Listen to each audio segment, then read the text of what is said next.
On a démontré que Jésus-Christ était Dieu. Je vais faire un petit résumé, peut-être que je ne saurais pas dire exactement ce qui a été dit ici, parce que c'est l'Esprit qui avait parlé. Mais par son aide, je vais essayer d'utiliser quelques mots ou quelques citations ou quelques points forts que nous avons utilisés. Et puis nous allons aborder le message de cet après-midi. Ce message, Dieu nous a inspiré de parler de cela parce que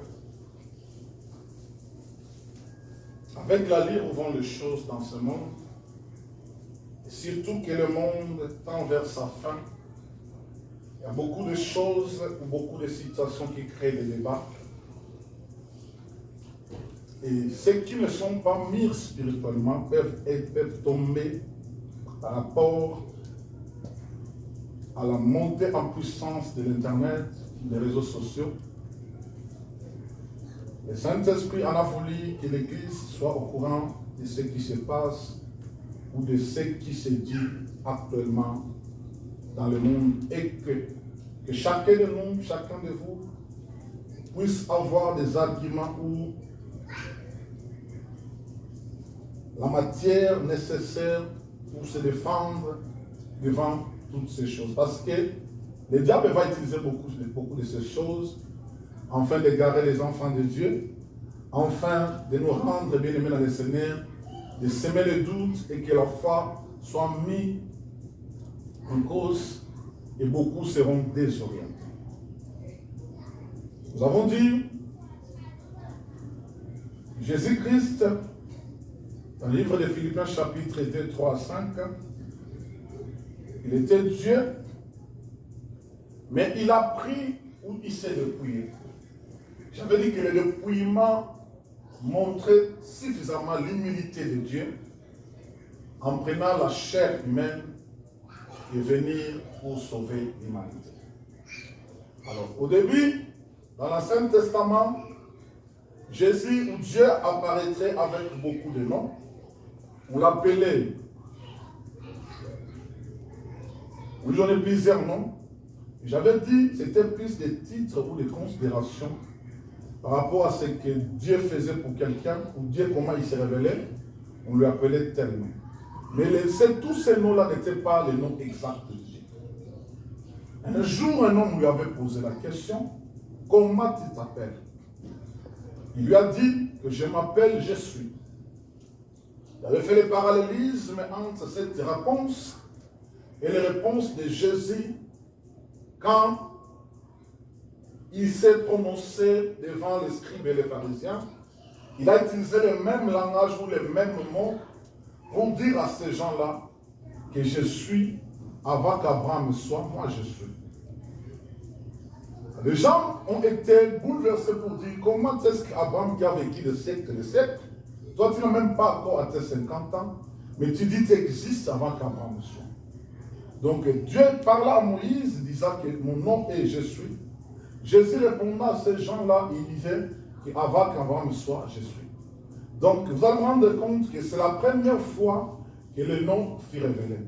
Mais ce nom-là ne symbolisait en rien, mais c'était l'indice qui prouvait que réellement le nom de Dieu c'était Je suis. Isaïe a dit cela, et quand il va se révéler, il vous donnera son nom.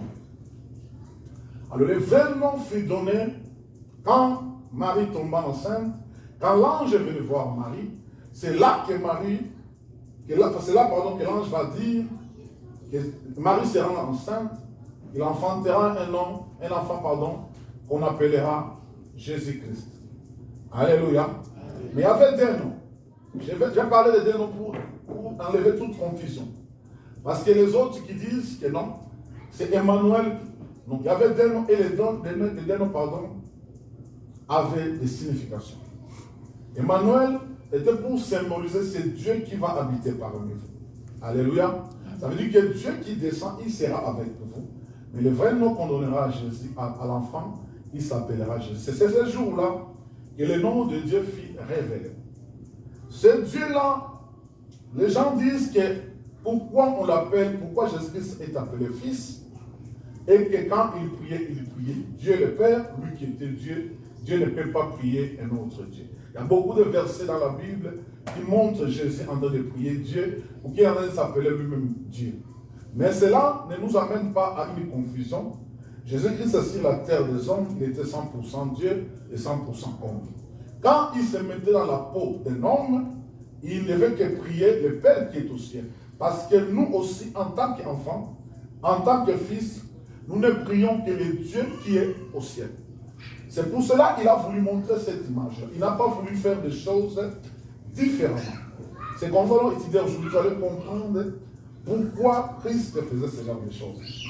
Donc, quand il vient habiter parmi nous, il est comme un homme, comme tout autre homme. Il se comporte comme un homme, il est comme un homme, il agit comme un homme et il fait des choses comme un homme. C'est pour cela quand il prie le Dieu le Père parce que lui, il est le fils de ce Dieu-là. Mais au même moment, il avait montré à l'humanité que lui, il est Dieu aussi. Parce que quand Philippe posa la question, montre-nous le Père, cela nous suffit. La réponse de Christ était catégorique pour dire, ça fait longtemps que j'étais avec vous, vous ne m'avez pas reconnu, c'est lui qui m'a vu le Père. Mais cet élément, on ne peut pas dire à une personne, celui qui m'a vu a vu ma femme, ou celui qui m'a vu a vu mon enfant, parce que toi et ton enfant, vous êtes des choses, des personnes différentes. Donc le fait de dire ces choses montre suffisamment que c'est moi qui est Dieu, parce que tu m'as vu, tu as vu Dieu. Alors j'avais dit que cette réponse a poussé les pharisiens et les juifs. C'est ce jour-là qu'ils ont pris la décision de mettre fin au jour de Jésus. Parce que pour eux, pour cette culture juive, personne ne peut prendre la place de Dieu. Ou personne ne peut se prévaloir dire que moi, je suis Dieu. Quand vous franchissez cette ligne-là, frères et sœurs, vous êtes un homme mort. Donc, cet élément-là prouve à suffisance que Jésus-Christ est Dieu. Colossiens dit qu'il est l'image de Dieu. Hébreu dit qu'il est l'empreinte de Dieu. Je donne l'exemple ici, quand vous allez à l'immigration et qu'on devait prendre vos empreintes, dès qu'on prend vos empreintes ne peuvent pas donner les informations d'une autre personne. Alléluia. Quand on met son empreinte à lui, c'est vos informations à vous qui sortent. Donc quand on dit que Christ est l'empreinte de Dieu, l'image de Dieu, ça veut dire que quand vous voyez Christ, vous voyez Dieu. Quand vous voyez Christ, vous voyez Dieu. Quand il met ses empreintes, ce sont les informations de Dieu qui sortent. Donc Jésus-Christ était Dieu. Nous avons dit aussi que ce qui nous prouve aussi que Jésus-Christ était Dieu, c'était par rapport à la nature divine. Alléluia. L'homme a la nature humaine, les animaux ont la nature animale, mais Dieu, Jésus-Christ a la nature divine. Parce que la divinité de Jésus, ou la divinité de Dieu, s'était établie par 3 dimensions. J'ai parlé de l'omniprésence, de l'omnipotence et de l'omniscience. Dieu, un Dieu qui a la nature divine. C'est pour ça même dans les recherches, les scientifiques, de rendre compte qu'ils écrivent un Dieu qui n'est pas majuscule, mais qu'ils écrivent un Dieu qui est minuscule. Parce qu'ils veulent dissocier les petits dieux ou les faux dieux au véritable Dieu. Les véritables dieux, vous allez vous rendre compte qu'ils écrivent toujours avec un D majuscule. C'est pour dissocier. Ces 3 dimensions, bien aimé le Seigneur, si celui qui se dit Dieu, qui a la nature divine, s'il n'a pas ces 3 dimensions, ça veut dire qu'on ne peut pas l'appeler Dieu. Alléluia. Amen. Et l'omniprésence de Dieu montre que Dieu est au même moment, dans tous les endroits au même moment. Au moment ici, nous prions, il est ici. Notre église prie ici à faire fil, il est là avec elle. Une autre église prie à Cincinnati, il est là avec elle. Ça veut dire qu'il est au même moment et partout. Alléluia. Amen. Ce Dieu-là est présent. Et j'avais dit même ce jour-là, j'avais donné l'exemple du diable qui est omniprésent aussi, mais je me suis trompé.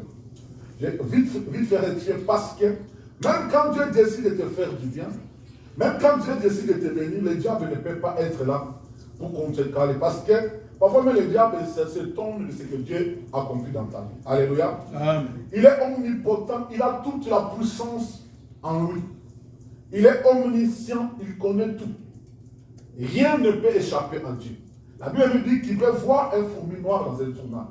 Donc ce Dieu-là, il est omnipotent. Alors je vais parler de ces trois dimensions ou de ces trois personnes en Dieu. Je parlais qu'il n'y avait qu'un seul Dieu, mais qui se manifestait en trois personnes, Dieu le Père, Dieu le Fils et Dieu le Saint-Esprit. Je donnais l'exemple de moi-même. Je disais qu'un homme aussi a trois dimensions en lui. Un homme avait l'esprit, il avait l'âme, il avait le corps. Cela ne veut pas dire que l'homme était trois. L'homme était une seule personne, mais en lui, il y avait trois potentialités. C'est la même chose avec Dieu. Je disais qu'un sorcier, par exemple, pour aller faire du mal, peut quitter le corps pour aller à l'esprit, pour venir te faire du mal. Comment est-ce qu'un Dieu que nous servons, qui a créé toutes choses, ne peut pas être capable de quitter l'esprit, de prendre le corps humain et vivre parmi les hommes? Alléluia. Amen. Donc, nous avons montré que ces choses-là prouvent suffisamment que Jésus-Christ est Dieu. C'était le seul Dieu, mais qui a pris, qui était le Dieu créateur. C'est pour ça qu'on l'appelle Père. Mais Jésus-Christ, la Bible te dit aussi dans le livre de Colossiens, que toutes les choses ont été créées par Jésus et pour Jésus. Ça veut dire la création qui appartient à Dieu, mais Christ, toute création était faite par lui et pour lui. Et il est le Saint-Esprit. J'avais donné l'exemple de l'histoire d'Ananias et Saphir. Quand ils ont péché, Pierre leur dit, vous avez péché, pas pour un homme, vous avez péché. Vous avez attristé le Saint-Esprit, vous avez péché contre Dieu. Alors comment est-ce qu'il parle du Saint-Esprit? Vous avez péché contre le Saint-Esprit, mais à sa conclusion, il dit que vous avez péché contre Dieu. Cela veut dire en d'autres sortes que l'Esprit de Dieu, c'est lui-même Dieu. L'Esprit de Dieu, Éphésiens dit que c'est lui qui a le pouvoir de sonder même la pensée et les profondeurs de Dieu. Je disais que en nous, ce qui se passe dans ma vie, c'est mon esprit connaît. Alléluia. Amen. Peu importe l'intimité que nous pouvons avoir avec toi, ce qui se passe actuellement en moi, c'est mon esprit qui est capable de sonder mes pensées et de vous les transmettre. C'est la même chose. Quelqu'un qui n'est pas Dieu, si l'esprit de Dieu n'est pas Dieu, ne peut pas arriver à sonder Dieu. Si l'esprit arrive à sonder Dieu, ça veut dire que l'esprit est lui-même Dieu. Alléluia. Amen. Donc, en quelque sorte, il n'y a pas trois dieux, mais il n'y a qu'un seul Dieu, mais qui se révèle en trois personnes. Alléluia. Amen. On a parlé de la mission de Jésus. Il est venu pour les salut des âmes. On a parlé de beaucoup de choses, je ne saurais pas reprendre tout. Mais je n'aimerais pas conclure ce message. Parce qu'on a montré Jésus-Christ comme notre Dieu. Partout où vous serez, partout où vous irez, Jésus-Christ est notre Dieu. Alléluia. Qu'on n'utilise pas les mots Romain, il est Dieu, il adorait, il appelait le Père le Fils. Pardon. Il s'est montré comme le Fils et il appelait Dieu le Père. Il appelait Dieu le Père, il se mettait dans le pot du Fils parce qu'il avait la chair humaine. Alléluia. Amen. Quand il est la chair humaine, ça veut dire qu'il est 100% humain. Ça n'a rien à voir pourquoi il doit appeler Père. Et Dieu, le Père, et lui s'appelle, il se prétend être comme le Fils. Mais je ne pourrais pas terminer ce message sans parler de ces termes ici, de ces sous-termes que nous avons intitulés Jésus-Christ est le chemin, la vérité et la vie. Alléluia. Amen. Hormis sa divinité, hormis tout ce qu'on nous a montré ici dans cette église. Mais bien aimé dans le Seigneur, pour tous ceux qui nous suivent sur YouTube, sur Facebook, sachez-le très bien qu'on n'apprend pas seulement Jésus-Christ comme un Dieu, mais qu'on comprenne aussi que Jésus-Christ est le chemin, la vérité et la vie. Alléluia. Amen. Ici, dans ce sous-terme, il n'y a que 3 mots qui sortent de ce sous-terme. Ce sont ces 3 mots-là que j'aimerais utiliser, que j'aimerais expliquer. J'aimerais que cet enseignement soit complet. Et qu'en sortant ici, ce n'est pas le fait de considérer Dieu, Jésus comme Dieu, mais aussi de comprendre que nul ne peut passer, nul ne peut aller au Père, ou le chemin pour le salut, c'est pour seulement Jésus-Christ. Alléluia. Amen. Le chemin pour toutes choses. Si tu ne passes pas par lui, bien-aimé dans le Seigneur, il n'y a pas de salut, il n'y a rien qui arrive, il n'y a rien qui s'accomplit. N'est-ce pas seulement qu'il est Dieu, mais bien-aimé dans le Seigneur, la vie chrétienne est basée sur lui. Amen. Alléluia. Amen. Sans lui, bien-aimé, il n'y a rien qui peut se faire où il n'y a pas de fondement. Tout passera par lui et pour lui seul. J'ai glissé cette semaine, quel est le thème que je vais prêcher? Je disais, Saint-Esprit, je vais conclure. Mais qu'est-ce qu'il faut dire? L'Esprit de Dieu m'amène ici pour me dire que si cette révélation n'est pas donnée à l'Église, on considère que Jésus comme Dieu, mais ça, si nous ignorons cela, bien maintenant le Seigneur, alors notre venue ici à l'Église, même la vie chrétienne, n'a plus de sens. Alléluia. Amen. Alléluia. Amen. J'aimerais que chacun de vous me prête oreille et que l'Esprit nous parle. Livre de Jean 14, 6, que l'on va lire, la Bible nous dit que Jésus-Christ est le chemin, la vie et la vérité et la vie, et que nul ne vient au Père que par lui. Donc, ici, le mécanisme qui s'en jette, et j'ai pitié de tous ces gens qui pensent qu'ils peuvent écarter Jésus et que pour eux le salut est acquis, qui peuvent mettre Jésus de côté, pour eux ils vont parler directement avec Dieu, ils peuvent mettre Jésus de côté et pour eux c'est Dieu seulement qui les intéresse. Alléluia. Amen. Alléluia. Amen. Écoutez ce matin, nul ne vient au Père, nul ne s'approche au Père, nul ne voit Dieu que par lui. Cela veut dire qu'il est le pont entre Dieu et nous. Alléluia. Amen. Si tu veux couper le pont, alors comment est-ce que tu vas traverser chez Dieu? Si tu n'as pas le pont, comment est-ce que tu vas passer pour rencontrer Dieu? Donc, pour que tu vois Dieu, pour que tu puisses rencontrer Dieu, tout se passera par Jésus. Et si on veut exclure Christ, frères et sœurs, sachez très bien que notre salut est vain. Notre vie chrétienne même, elle est vaine. L'église que vous venez, vous savez, vous savez pas. Ici, je parle de toutes les religions de ce monde. Les musulmans qui prétendent prier Dieu. Les bouddhistes, je ne sais pas de qui. Les kinmangistes. Je ne peux pas citer tout le monde. Beaucoup de ces religions, frères et sœurs, ne croient pas à l'existence de Jésus. Ou ne comprennent pas la grandeur de Jésus. J'aimerais vous dire, si je vous dis, avant de venir me voir, il faut passer par mon enfant Ephraïm, ou par rapport à ceux qui sont élevés, quand ils vous disent, avant d'entrer dans mon bureau, vous devez passer par mon secrétaire. Ça veut dire qu'en d'autres termes, avant que le chef puisse vous recevoir, si le secrétaire ne donne pas l'autorisation, vous ne verrez pas le chef. Alléluia. Amen. Donc, tout ce que vous pouvez dire et faire, si Christ n'est pas au centre de tout, frères et sœurs, vous êtes écartés, rien ne marchera et Dieu ne peut pas vous appeler. Il est le chemin, la vérité et la vie.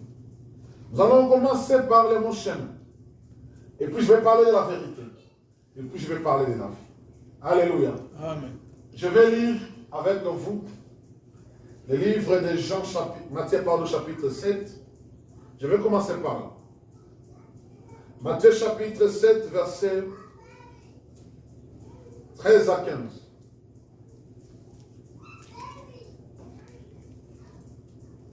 À 16, elle va les préparer Jean 3, 16 à 19. Matthieu chapitre 7, 13 à 15. Dit ceci. Entrez par la porte étroite. Car large est la porte, spacieux est le chemin qui mène à la perdition. Il y en a beaucoup qui entrent par là. Mais étroite est la porte, resserré le chemin qui mène à la vie. Il y en a peu qui les trouvent. Gardez-vous aux faux prophètes. Ils viennent à vous en vêtements de brebis, mais au-dedans, ce sont des loups ravisseurs. Avant que les pasteurs israéliens puissent lire le livre des gens. Ça veut dire ici d'emblée, j'aimerais parler du chemin. Ici d'emblée, j'aimerais vous dire, toutes les religions qui vont me suivre, que tu sois chrétien ou pas non chrétien, écoutez bien ces messages. Grande est la porte qui emmène vers la perdition. Et beaucoup y entrent et beaucoup empruntent ce chemin. Beaucoup, bien aimés le Seigneur, empruntent ce chemin parce que c'est un chemin de la perdition. Cette porte, elle est grandement ouverte. Elle est grandement ouverte et cette porte permet que tout le monde puisse y entrer. Tout le monde, bien aimé le Seigneur, entre par cette grande porte. Mais étroite est la porte qui emmène vers la vie. Et cette porte, frères et sœurs, qui est étroite, qui est petite, c'est Jésus-Christ de Nazareth. Alléluia. C'est ce chemin-là qui est étroite, qui est petite.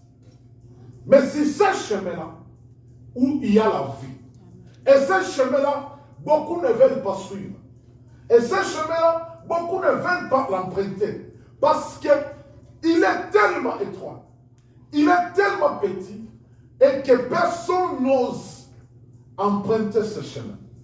Mes frères et sœurs, toi et moi, nous avons choisi la bonne part, et ce chemin-là, même s'il est petit, nous nous efforçons, bien aimés dans le Seigneur, de passer par ce chemin-là et d'entrer par cette porte-là.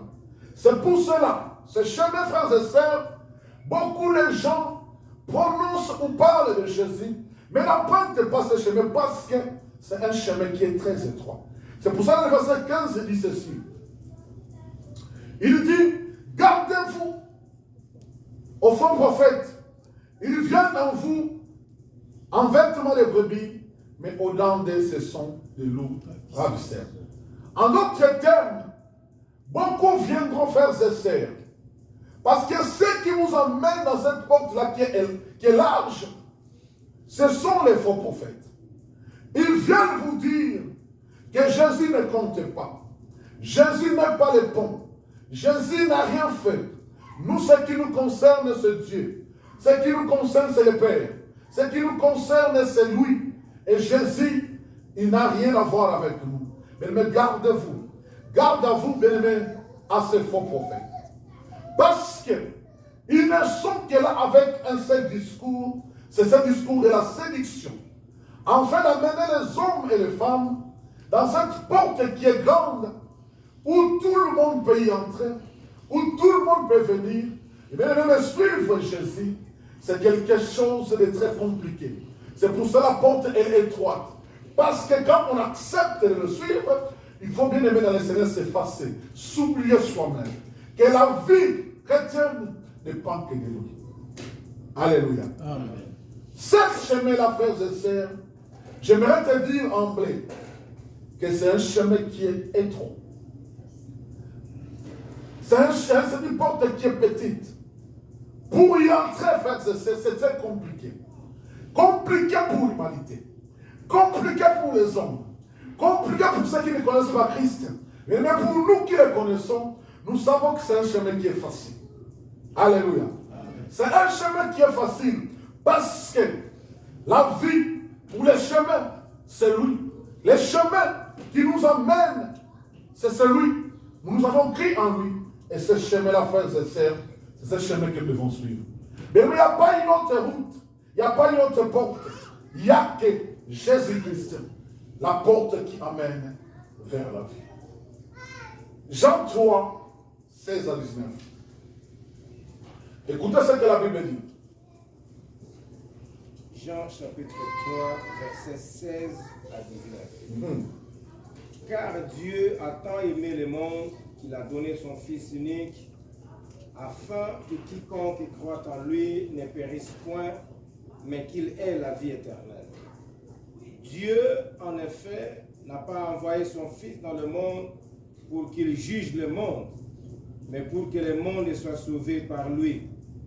Celui qui croit en lui n'est point jugé, mais celui qui ne croit pas est déjà jugé, parce qu'il n'a pas cru au nom du Fils unique de Dieu.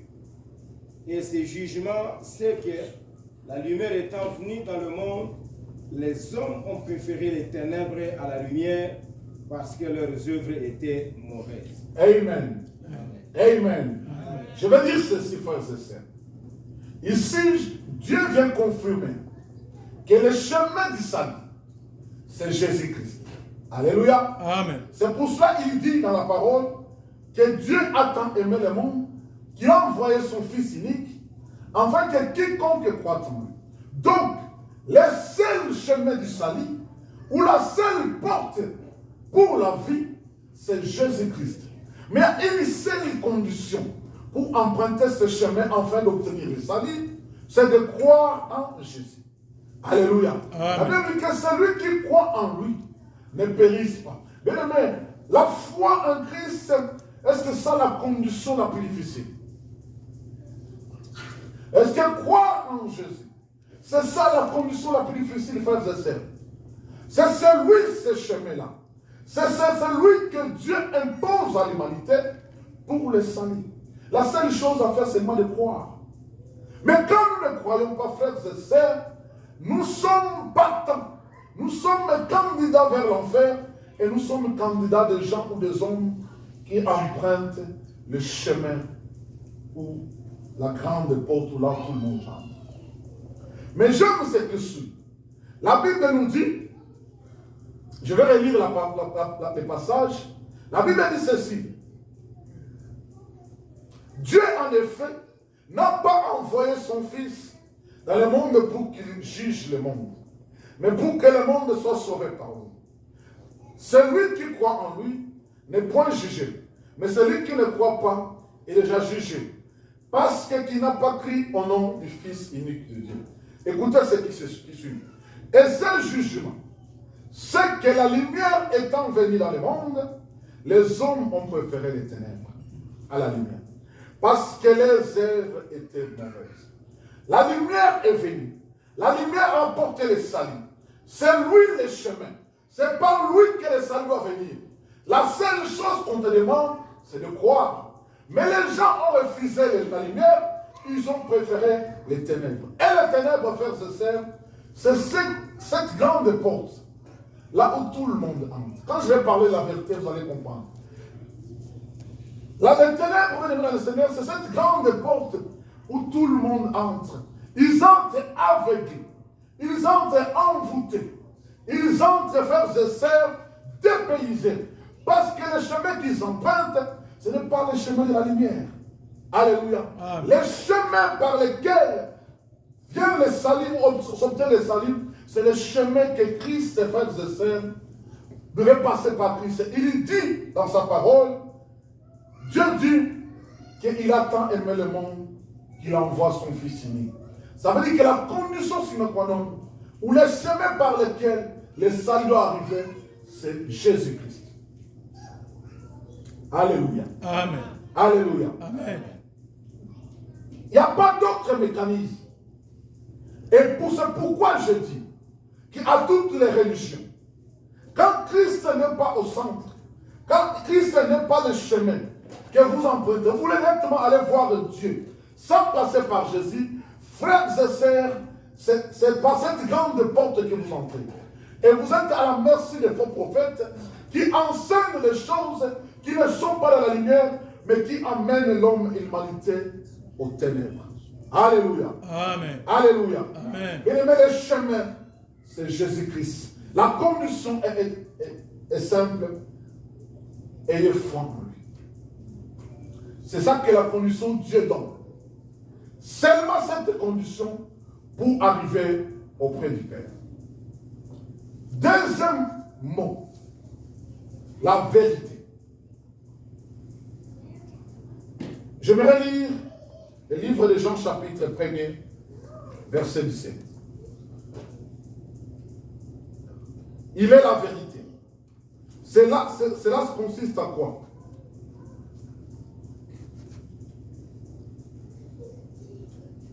La Bible dit ceci. Car la loi a été donnée par Moïse. La grâce et la vérité sont venues par Jésus-Christ. Avant de continuer, je vais m'attarder là. Bien aimé, c'est quoi la vérité? Et pourquoi il est la vérité? La Bible nous dit que les lois ont été données par Moïse. C'est pour ça de me rendre compte que même la loi que Moïse donne, cette loi avait des limites. Parce que pour que quelqu'un puisse trouver la césalie correcte, il fallait passer par l'obéissance de toutes les lois. Mais Dieu avait estimé à un moment donné que personne n'avait la capacité d'observer toutes les lois de Moïse.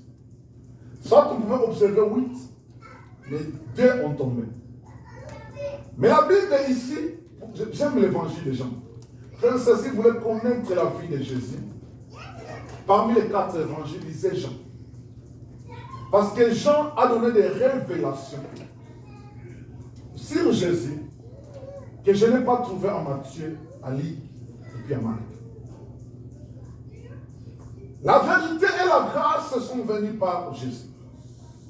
Parce que vous savez, vous et moi, je ne vais pas parler de la grâce, je vais seulement survoler. Que nous sommes sauvés au moyen de la grâce. Alléluia. Amen. Nous étions pécheurs, nous étions condamnés, nous étions délaissés, abandonnés. Mais Christ est venu, nous n'avons fourni aucun effort, nous avons seulement obtenu grâce. C'est par cette grâce-là que toi et moi nous sommes sauvés. Mais la grâce et la vérité, ces 2 choses sont venues par Christ. Ça veut dire qu'aucun prophète n'a amené la grâce. Aucun prophète n'a amené la vérité. Aucun prophète de tous les hommes de Dieu qui ont existé avant Jésus n'avait apporté ce genre de choses. Seul Christ, quand il vient, c'est lui qui amène la vérité et c'est celui qui amène la grâce. Mais c'est quoi alors la vérité? C'est quoi la vérité? Jean 17, 17. Nous allons lire Jean chapitre 17, verset 17. La Bible dit ceci. Sanctifiez-les par la vérité. Ta parole est la vérité. Alléluia. Amen. Alléluia. Amen. La parole de Dieu, c'est celle-là qui est la vérité. Donc cette vérité-là dont on va parler maintenant, là, c'est la parole de Dieu. Psaume 119, 160 va venir renforcer ce que je vais dire maintenant. Psaume 119, le verset 160. Il a 176 versets. La Bible dit ceci. Le fondement de la parole est la vérité. Alléluia. Amen. Alléluia. Amen. Vous avez compris l'alliance. La première des choses est que la vérité ou la parole de Dieu, c'est ça la vérité. Mais Psaume vient confirmer pour dire que le fondement de la parole est la vérité. Et toutes les lois de la justice sont éternelles. Donc, la vérité dont on parle ici, c'est la parole. Et cette parole a pour fondement quoi? La vérité. Alléluia. Amen. Quelqu'un a compris l'alliance? Je n'ai pas avancé. Amen. Mais au commencement de l'évangile de Jean, il vous dit que la parole, au commencement était la parole était avec Dieu, et la parole s'est faite chair et l'habitait parmi vous. Alléluia. Amen. Donc Christ est l'image de la vérité parce que c'est lui la parole. Amen. Alors le fondement de la parole c'est quoi? C'est la vérité. Mais cette vérité, bien aimé dans le Seigneur, ou cette parole, a deux